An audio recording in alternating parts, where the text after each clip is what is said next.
Ravens loss to the Bills. And I think one of my takeaways from week one is once you pay your quarterback Mahomes money, Josh Allen money, Lamar Jackson money, you are going to have weaknesses. And right now, Kansas City's run game is nondescript and mediocre. And the Ravens' defense is just not as fast and not as good in the back end. And Buffalo looks slow on the back end. And by the way, Dallas, Dak, A-plus contract, Dallas moving off Micah, they don't have a great defense. Over the course of a season, guys will get banged up. It's already thin. So this is why it is so important to get the right number. By the way, Tampa, Seattle paid Baker and Darnold more reasonable numbers.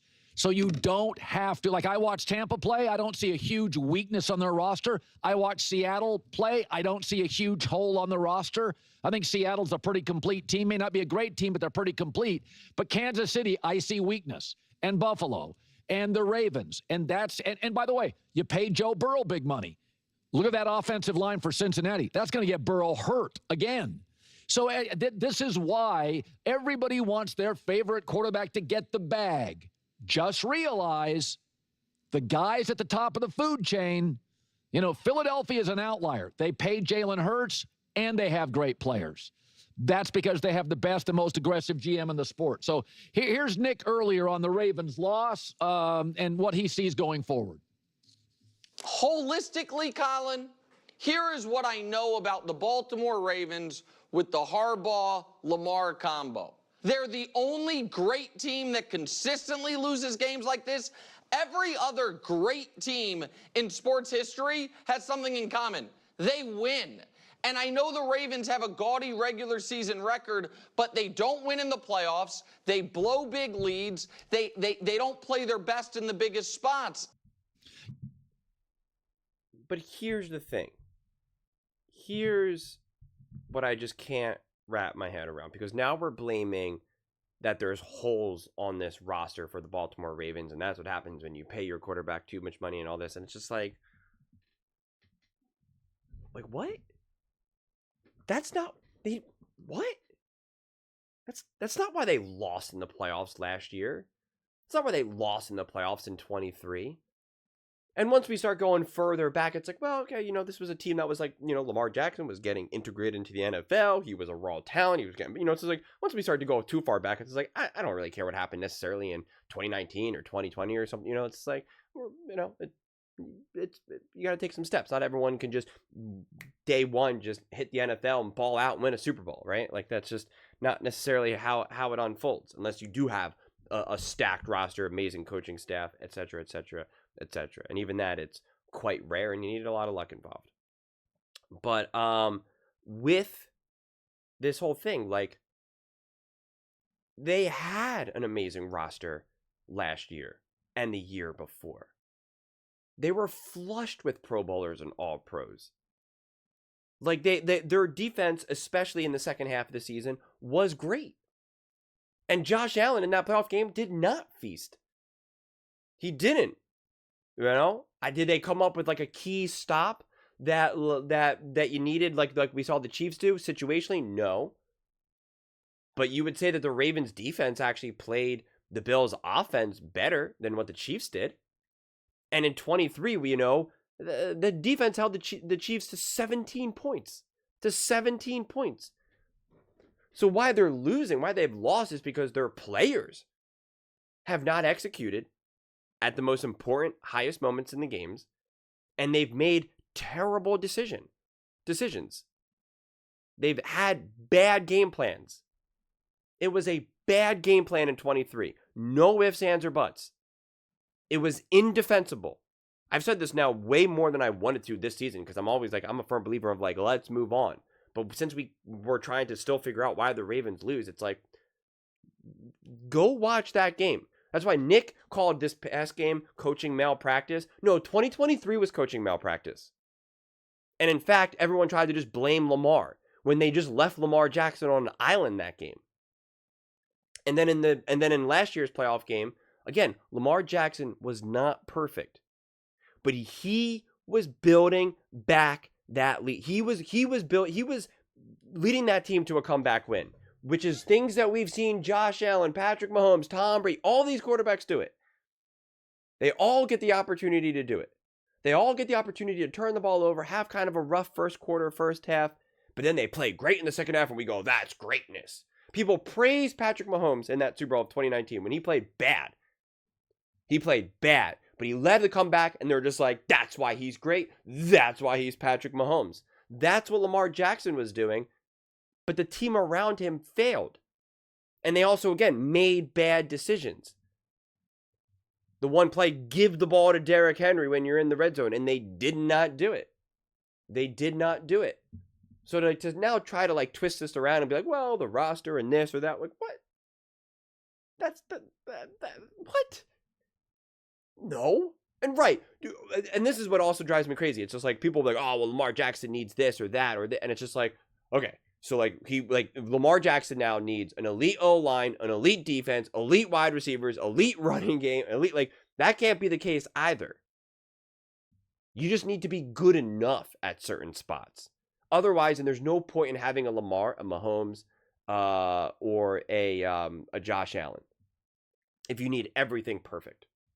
Otherwise, then it's like, all right, well then if you need everything perfect, well then we can have lots of quarterbacks that can win. But you're always going to have some liabilities. Like you can't have a number one O-line, number one defense, number one receiving core, number one running game, number one coaching staff. Like that's a hard thing to do. And if you win under those circumstances, it's hard to give the quarterback, as much as these quarterbacks want the credit, or as much as the fans want to give those quarterbacks credit, it's hard to give the quarterback then all that credit when you have all of those things. But you guys know I've been on that for a very long time. For a very long time. You just can't have some of these things let you down.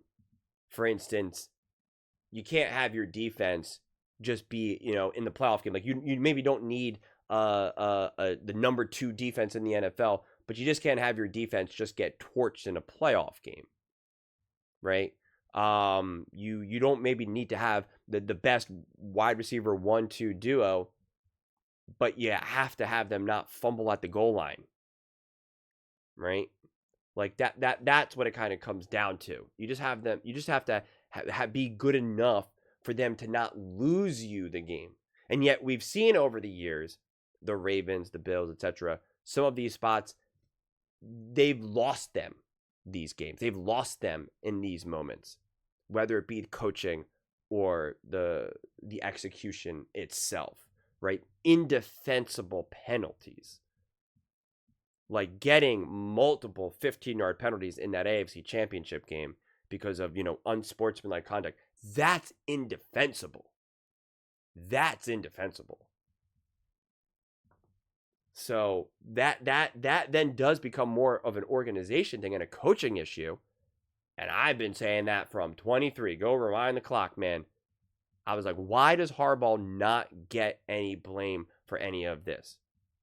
I still don't understand. Can someone please tell me, because this is the second time I'm seeing this now, is he getting too much heat for the loss?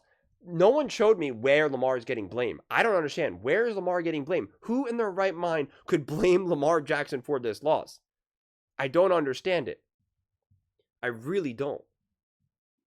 I really don't. But we don't have to blame the roster now either. And again, looking at these points right now, 41-40, they gave up all these points against the Bills and Josh Allen. And the Bills gave up all these points against Lamar Jackson and the Ravens. So it's like, it makes sense to a degree. It makes sense that and especially in week 1. So I get it, because you know what? We talk about how defenses are faster and more connected in the first couple of weeks of the season. They always start off stronger than the offenses, because the offenses take a lot more coordination and whatnot, a lot more chemistry and timing and rhythm. You kind of throw that out the window when you got quarterbacks like Lamar Jackson and Josh Allen who can just be like, I don't need anything. I can literally put 15 guys on my back and just get out there. You need me to play safety too? Cool, got it. Like, I'm convinced Lamar Jackson can get out there and can be a corner. Like, he just do whatever he needs. Josh Allen needs to line up on the D line and get after the quarterback. I believe it. Like, it's a shame almost football is not one-on-one, because it would be awesome to see Lamar. If there's like a version of one-on-one football, it would be awesome to be able to see just Josh Allen, Lamar Jackson one-on-one. Like, sign me up for that. Sign me up for that 3-on-3 football where they have to play each other. Like, bring it on, man. I'd love that. It's a shame that they don't really have that in football. But I mean, it's just I don't think we have to draw such insane conclusions, because we reach the conclusion Lamar Jackson is one of the most gifted quarterbacks we've ever seen. Josh Allen is one of the most gifted quarterbacks we've ever seen. So it's surprising that they put up bonkers numbers and have a crazy game week 1 against each other? Of course not. And again, that Ravens offense, or excuse me, that defense was doing as good as you could expect against a Josh Allen offense in the beginning of the game until things, got a little wonky. And then you have the fumble, you have turnover, you have that turnover, you have those issues, and it happens. And it happens.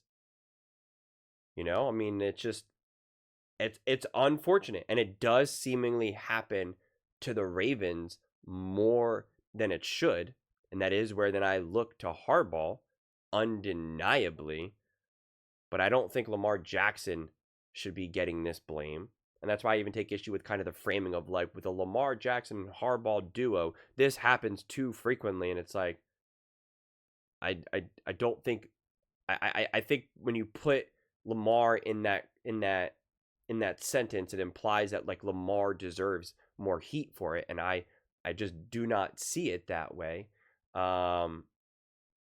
But again, ask yourself too, the Ravens do look way more connected and have way better game plans during the regular season. And then when they do go out and play in the playoffs, that seems to go out the window.